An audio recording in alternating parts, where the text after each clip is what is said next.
France Info. Et tout est plus clair.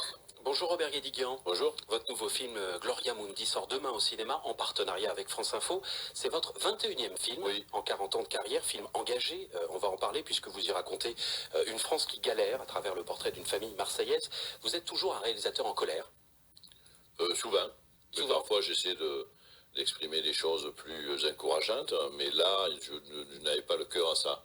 Il me semblait que dans l'époque dans laquelle nous sommes bouleversés, il fallait pousser une espèce de, comme ça, de petit cri d'alarme.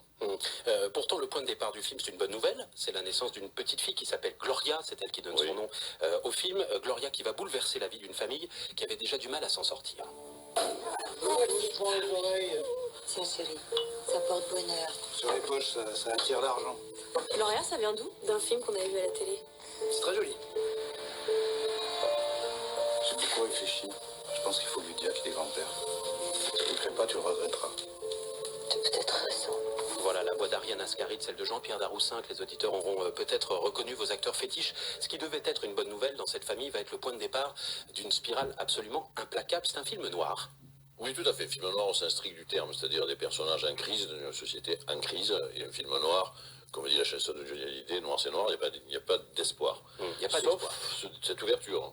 L'ouverture est effectivement, comme toute naissance, je vais dire une évidence. La naissance, c'est un des plus beaux moments de l'humanité, bien entendu.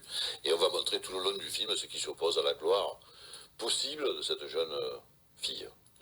Vos personnages, Robert Guédiguian, ils sont chauffeurs Uber, ils sont femmes de ménage, ils sont vendeuses précaires en CDD. Personne ne s'en sort.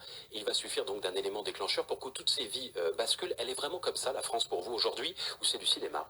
Non, elle est comme ça pour certains. Évidemment, pas pour tout le monde. Pas pour tout le monde. Un film ne montre jamais la totalité, n'est jamais exhaustif sur le réel, bien sûr. Il choisit, donc j'ai choisi, parce que j'étais en colère, comme je viens de le dire, de mettre l'accent sur ces pauvres gens-là, comme disait Victor Hugo, sur les 9 millions de pauvres, puisque c'est ce qu'on dit, on évalue à 9 millions de pauvres. Donc je travaille plutôt sur ces milieux-là, ce qui sont les moins visibles, c'est ceux qu'on voit le moins. C'est la France des derniers de cordée? Oui, je ne sais même pas s'ils tiennent encore la corde, en fait, surtout. Peut-être qu'il n'y a jamais eu de corde, d'ailleurs, au fond. Voilà. C'est peut-être qu'il n'y a pas de corde depuis 30 ou 40 ans. La corde est rompue. Vous avez peut-être entendu l'autre jour Emmanuel Macron en appeler à l'optimisme des Français. Il dit que tout ne va pas si mal. Oui, mais je trouvais ça assez terrible, quoi, de dire à des gens qui ont du mal à boucler leur fin de mois qu'ils manquent d'optimisme, me semble peu déplacé. Voilà. Je pense que c'est pas un propos digne d'un président de la République. Je dis franchement, j'étais choqué. C'est pas votre tasse de thé, la start-up nation, Emmanuel Macron et la politique du gouvernement? Pas du tout. Je pense que c'est une restauration en fait du capitalisme. C'est le nouveau capitalisme, tout simplement. Macron est effectivement un homme de droite, je pense, de manière très forte. Alors on utilise toujours le mot libéral pour désigner ce qui se passe du côté de certaines, par exemple des mœurs, de choses civilisationnelles. Mais en termes économiques et sociaux, je veux dire, c'est à l'évidence, en tout cas c'est de plus en plus évident aujourd'hui, Macron fait une politique de droite. Robert Guédiguian, il y a autre chose qui est marquant dans votre film, c'est une forme, je ne sais pas si c'est le bon mot, mais de résignation face à toutes ces injustices. Ariane Ascaride, qui joue une femme de ménage, est incitée à faire grève par ses collègues. Elle a des conditions de travail absolument insupportables, et pourtant, elle refuse. Pourquoi?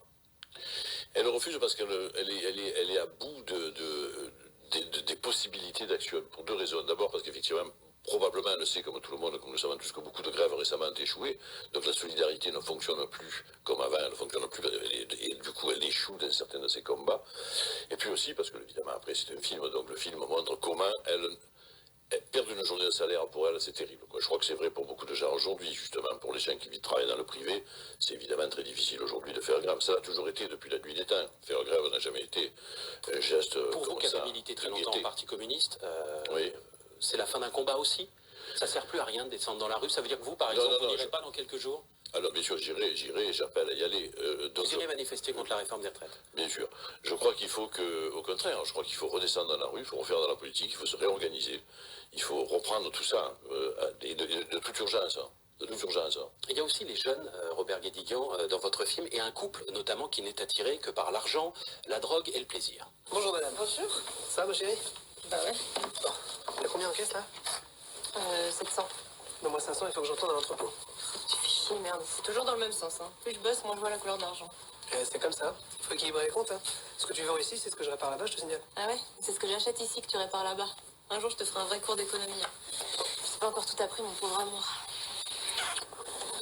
Elle est si désabusée que ça, la jeunesse de France, pour vous, Robert Guédiguian? Elle pense qu'au fric.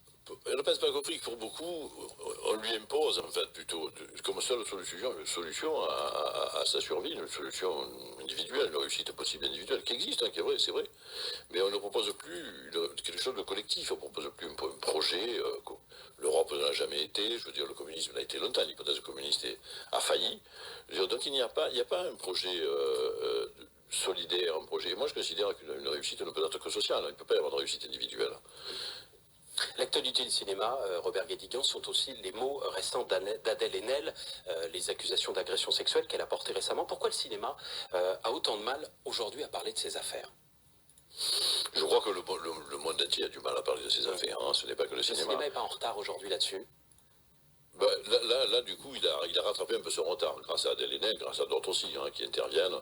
Et depuis l'histoire MeToo, l'affaire Weinstein, c'est vrai que je pense qu'il rattrape son retard. Mais enfin, l'exploitation des femmes, la condition féminine, est quelque chose qui est mal en point dans d'autres secteurs aussi. Je veux dire, ça se passe aussi dans l'éducation nationale, dans les entreprises. J'allais dire, l'endroit où peut-être ça se passe le plus, c'est chez les gens les plus précaires.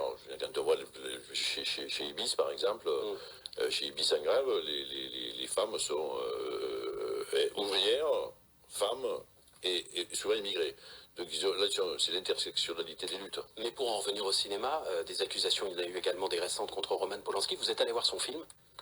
Non, mais j'ai pas vu le film depuis 6 mois. Bon, mais vous comprenez les appels au boycott, par exemple, qui ont été lancés contre lui? Oui, je sais pas. Ça, chacun fait ce qu'il veut avec ça. Je veux dire, je pense que chaque spectateur est libre d'aller voir un film ou pas. Voilà. S'il n'était pas le grand réalisateur qu'il est, est-ce qu'il n'aurait pas été lâché depuis très longtemps par tout le monde?